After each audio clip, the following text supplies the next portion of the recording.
Hello and welcome to Lunch with LifeCourse. As was said in the beginning, I know you realize that this is a recording, and I apologize for not being there today, but I thank you for your patience as I'm very excited to be currently on my way to Kansas City for the national conference for the National Community of Practice. But again, my name is Celia Schlomer.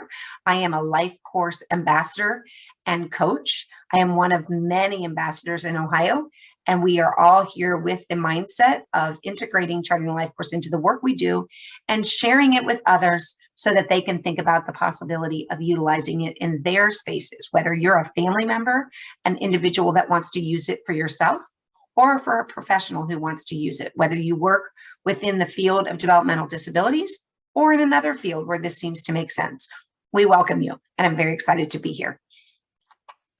I want to share with you, again, I mentioned that I'm on my way to Kansas City. We are part of a national group, a national community of practice really discussing what it means to support families who have individual family members with developmental disabilities. It's a very rich group to be a part of, and Ohio has been part of it since 2016. And so we're very excited to be part of the work. The Ohio team themselves includes not only our state agency who has backed us from the beginning, the Ohio Department of Developmental Disabilities, but it also includes our DD Council who has backed us with funding to create an entire class of ambassadors in Ohio, in addition to the two USEDs, Nisongar Center and the University of Cincinnati Center for Excellence in Developmental Disabilities, where I am seated. I do family support across the lifespan, and this fits right in with all of our work, and we're happy and excited to share it in Ohio and see how its growth since 2016 has really impacted families and individuals. But the reason we're here today is because we hear over and over again that as much as folks understand the philosophy and the framework and are learning more about that, sometimes they get stuck in just, how do I do this, right? And so I just quickly want to remind you of the overall how or why of what we're doing with this is based on the core belief of Charting the LifeCourse. It's that all people have the right to live, love, work, play, and pursue their life aspirations in their community. It's about living our lives the way we want to live them. And that is the premise of this. It's not about systems. It's not about what I have or what I don't have in terms of a goods or a service from the eligibility system. It's about the life I want and how do I make that happen with supports from an eligibility system or supports from those who care about me or supports from my community, etc. So really the premise is really what drives even this conversation today. But it is about the conversations. It's really about conversations of what's possible, really talking about how and what we might do to identify those new opportunities and additional supports that help all of us get through our day-to-day, right? Conversations with and as a family and with our teams who support us. And so really kind of taking that conversation out of just a one-to-one and growing it into that community that supports us, both officially through systems or just because they care about us. Conversations reflecting on the past and really looking at utilizing that reflection to inform what we do moving forward. So really thinking about those pieces and conversation about possibility, not just disability. This work is built on person-centered thinking.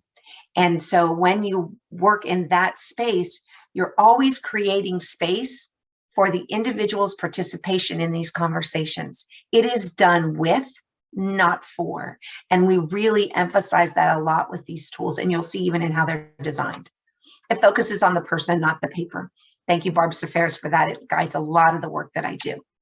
It's strength-based, and we're always going to be talking about possibility and not just what we can't do or what the gap is. And it allows for room for what is important and to the person, and make sure that that's at the center of these decisions and plans that we're making. It reflects important to and important for. Important to is that thing that I want and I need, and it needs to be there for me to be happy and successful. Important for is going to get a little bit more into what has to be there for me to be healthy or safe, right? recognizes abilities and support needed to shine, right? And to be successful. It reflects what's possible, not just what's available. So we don't default to what the system has or what can be offered, but what do I want? We're going to go back to the what do I want. Today, we're talking about the one-page person-centered description. What a great and very basic, simple tool. And I'm glad to share with you the why and the how. Quickly remember, it has 3 questions. The first one is like and admire. So what our answers are, they should reflect that. Like and admire should reflect positive traits, talents, qualities, and expressions of others who have shared what they think and see in you. Important too, that you're satisfied. What makes you satisfied? What makes you content, comforted, fulfilled? Important 4, issues of health and safety. What helps them contribute to being valued? And then how to best support them in general, in a specific setting, or to meet an expectation. And with the one-page person-centered description, we always have a particular setting in mind. So you might have one for work, one for church, one for family gatherings, etc. So it's those places or a new environment. I'm walking into a new environment and I want to share ahead of time about me. We want to make sure that it includes then conversations that give you what others say, where you can express what others have said about you or you've learned. Conversations that help express those things about being satisfied or content. Conversations that talk about those important for you. So dispensing of medication, a safety plan, or ways to participate. Conversations of how to best support you in general in a setting to ensure that you meet the expectations that others might have and you create that valued space, right? So I'm going to take a second now and walk you through where to find this tool on the Charting the Life course website. So you're going to begin,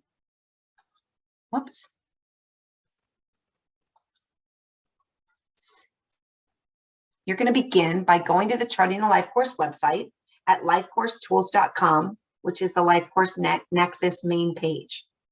You're going to then go to LifeCourse Library, and you're going to scroll down to Foundational Tools. You'll see there's 2 tabs. One is Person-Centered, one is Family Perspective, and we use these two tabs for different reasons. I'm going to start with Person-Centered. When you open it, you're going to scroll all the way to the bottom of the page. You'll see some singular person-centered tools.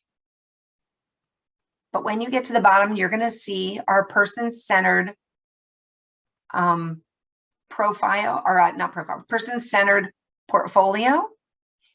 And when you see that, you're going to see 2 choices, the portfolio for exploring and the portfolio for planning. One is a simple trajectory in the center, and one has the planning trajectory at the center. But it's actually a 3-page document. And when you open that, excuse me, that first page is going to be the one-page person-centered description. It has 3 questions on it. You'll notice that on this one, the person-centered one, it has what do people like and admire about me? What's important to and for me?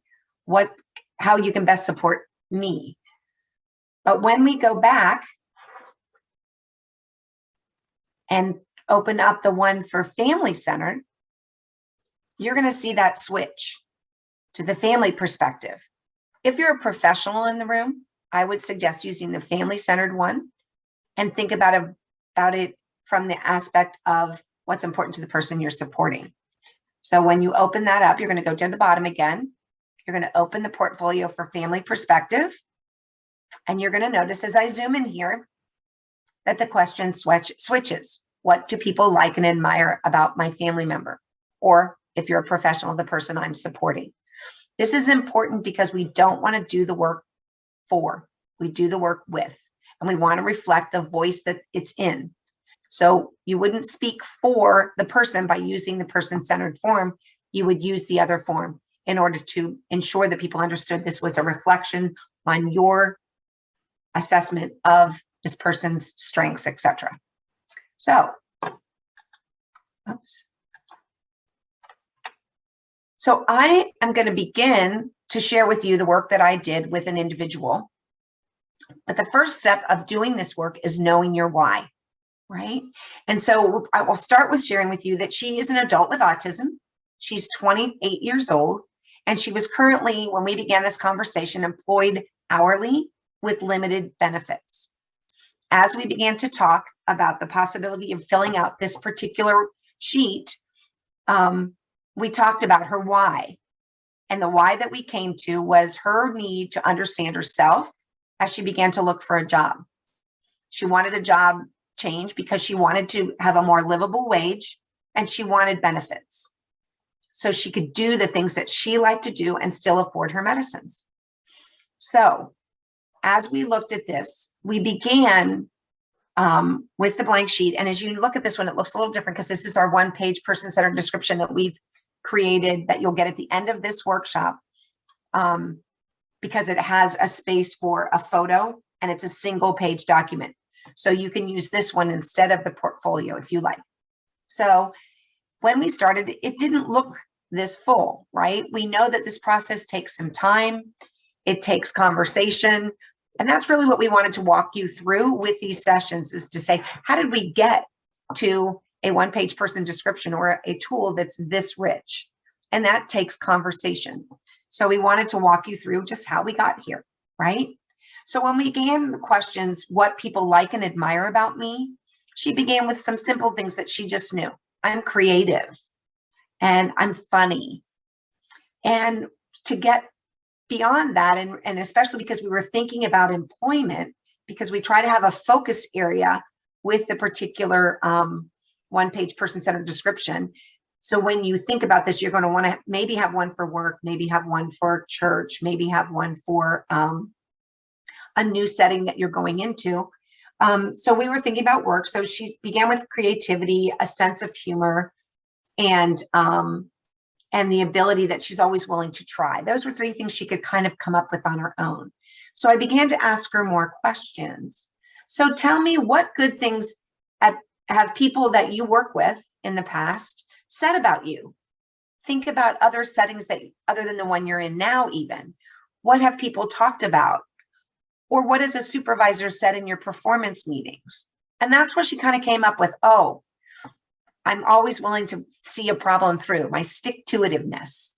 I step beyond my job. I always am willing to take on that task that maybe isn't in my job description, just to help the team. She talked about those things. We talked about, okay, so what good things have even friends or others outside of work said about you? Or what have they complimented you on? And lately, she's done a lot of work around setting boundaries. So when she checked in with a friend, they were like, you're really good at laying out and setting boundaries for yourself and for others when they're engaging with you.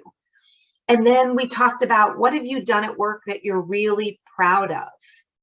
And what have others told you that they're proud of you for? And her ability to juggle multiple things at the same time. That was something that a supervisor had said about her growth within a job, that she was really getting much better at multitasking, right? And the one thing that somebody had pointed out to her when she shared this and asked others what she might put in this box, was that, you haven't put in here that you earned a college degree, that you have a bachelor's. And she was like, wow, I hadn't put that in there. So again, checking in with others and asking a colleague, a friend, a family member, what they might say was a real rich part and added to this process. So the what's important to me, which is also always remind you the what's important for me box too. When we looked at this box, she began to talk about wanting independence and wanting her supervisor to trust that she was capable and not hover over her or micromanage her. That was one of the leading things. And so I said to her, so what makes you feel capable so that you're comfortable and can help you do hard things? So a manager or supervisor might not feel the need or see in you things that make him think that he has to micromanage you, right? So what are those things that make you feel capable? And we talked about what her favorite work environment was. And she talked about a vet clinic where she worked, where she actually kind of had a friend. And so we talked about that ability. If you look down there in the orange box, to manage at least one cordial relation or a cordial relationship with the majority of her coworkers, and to have at least one person that kind of has her back, that's a friend, right? And that setting really meant a lot to her, not because of the work she was doing, but because she had that person and she could go to them and say, hey, this happened. What do you think? How would you handle it? Or, hey, what are you doing after work? And everything in between. And that really changed that environment. It was a stressful environment. It was hard work for her, and ultimately something she chose not to do anymore. But that relationship made a difference. So she wanted to reflect that in here. And that was where you look at, what do you have to do to be or feel safe? As I said, she was kind of starting to set boundaries, and she needed to reflect back in our conversation about that feeling safe in a work environment. Because when she didn't feel she was supported, or just kind of not physically safe, but that safety of, I'm okay here. When she didn't have that, her instinct was to leave. And so she wanted to prevent that in this next job. And so we really kind of talked about that person that has her back, that she can go to, that gets her, that kind of thing. And then lastly, we kind of talked about what makes staying at a job hard in the past, because in that, you're going to see what's important in a job to be able to maintain and stay there for a length of time. And so we just kind of went the next step in a very casual conversation. And then I would jot things down. The last box of how to best support me. Now, she was a little better at handling this box because she was part of our IEP process in high school, and she went on and did that college degree. So she had to manage a little bit those supports in that college environment through the Student Services Office. So she was able to do that a little better and identify those a little more clearly. But she came up with, open and clear communication. That was really, really important to her, understanding that she had somebody that she could go to and talk to if she was having a struggle, and they would be non-judgmental, right? And that idea that they trusted her, though, and they believed in her capability.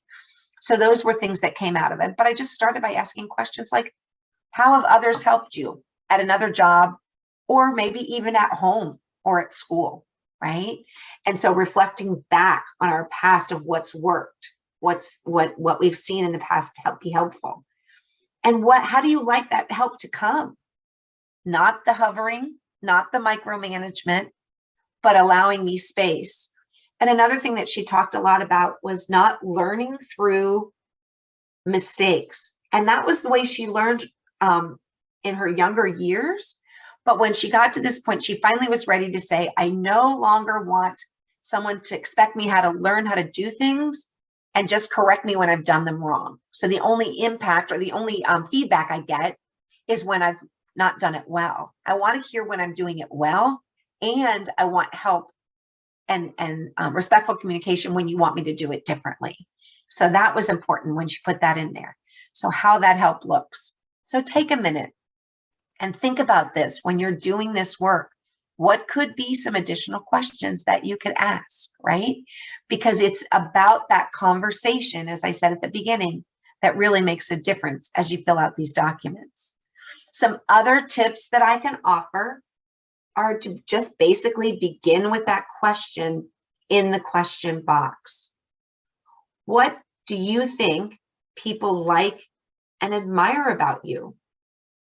And then go beyond that, as I showed in those other slides. But always start with that initial question. You can also offer a word bank. I do that sometimes with like and admire, because they may not be able to tell you, but when they see statements, oh, they're funny, they are a hard worker. So I've created a sheet of positive affirmation kind of statements, and we'll share that at the end today. That gives you ideas, and they can look at that and go, oh yeah, people have said that about me, or oh, people have said that about me, and be able to begin there. And then you can ask those initial questions after that, right? Be curious about what they shared. So you said that people think you're a hard worker. Tell me a little bit about that. Can you share a story? So it's almost similar to things that they're going to get in an interview anyway when we're doing this in a work setting. But let's pretend that we're doing this in a setting that has more to do with joining a social group or a new church, right? So you can say, you shared with me that people admire your level of faith. Can you tell me more about that? And maybe they'll go on to share that they've been part of Bible studies, or that they pray every evening, or they are part of a prayer group. And then you can go, wow. So what I hear is, so you can use that reflective listening. I hear that you like to pray together, and that you like to share and support others while they pray. So again, this can work in any one of the Charting Life Course domains, or any area that you're trying to support an individual with. If we're doing it with a family who wants their child to use it to help lead their own IEP meeting, or their entrance into self-advocacy within the IEP setting, you can begin with that question about, what do people like and admire about you? And maybe they say, I work really hard at things that are hard in school. Or they might say, I'm really funny, or I'm good at kickball, right? You can say, wow, you talked to me about kickball. Can you tell me more about that? And maybe you'll hear that they initiated, regular events of kickball in their neighborhood because it was something they were good at. And that they kind of have this group of kids that always play kickball now, and that they initiated and started that. And then you can add to strength. So what I hear is, when you're confident, you're willing to kind of start something new. And so you can reflect back again what you heard them say, or what that might mean on a bigger or a broader conversation. So you're going to kind of go further with that. As far as, confirming what you heard, that idea that what I think I understood you to say. So helping them go from what they might have said to something that is easier to put in a one-page person-centered description that others can understand. Or sometimes it's about simplifying the words, because we know the boxes are only so big, right? So really confirming what your interpretation is to ensure that that's what they meant, and that you're not putting words in their mouth. It's easy, I can share with you as a parent, when I do this, I have to fight that urge to make sure that things that I think should be in the box end up there.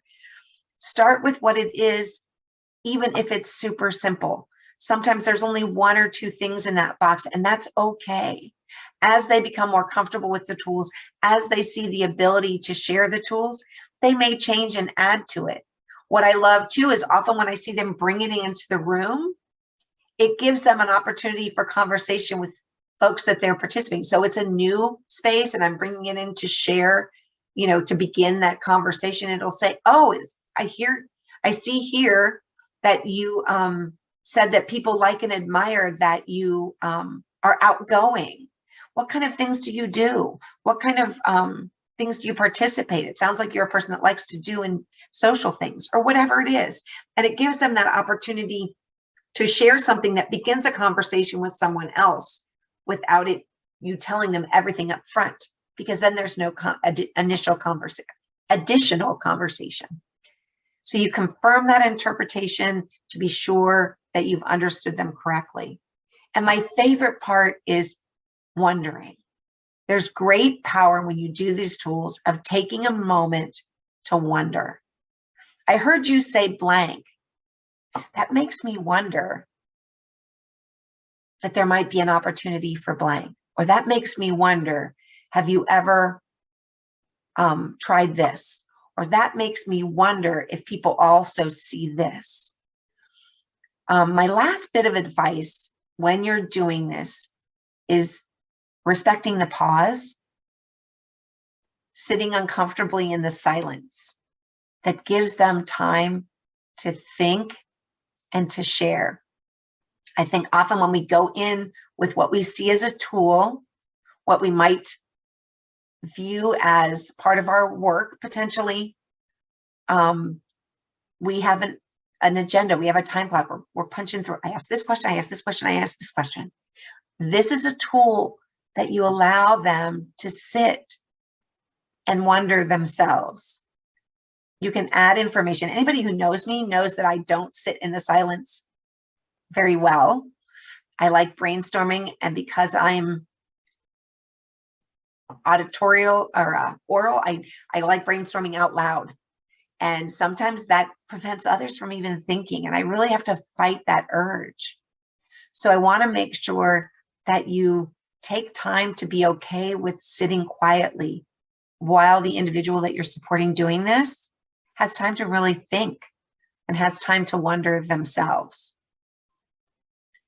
So, though this is a recording, I am behind the scenes listening and part of this, and may have been answering questions in the chat as it goes through.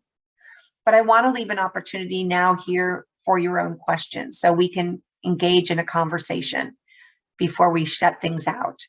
But I hope what this has done is just been a quick jump in during your lunch hour to think about how to really use these tools. And we'll be doing additional lunches with LifeCourse that'll include a how for the trajectory, a how for the star, and a how for the vision tool, where we go through kind of a vision statement for each domain and kind of how we've done that with individuals and where our success has lied in terms of having a rich document that serves and supports that person in their next steps, whatever they're doing with that particular tool as they move forward. Remember, we do this to support the person to have that life that they want to live in their community, and it's always person-centered. I want to thank you, and let's get to the questions.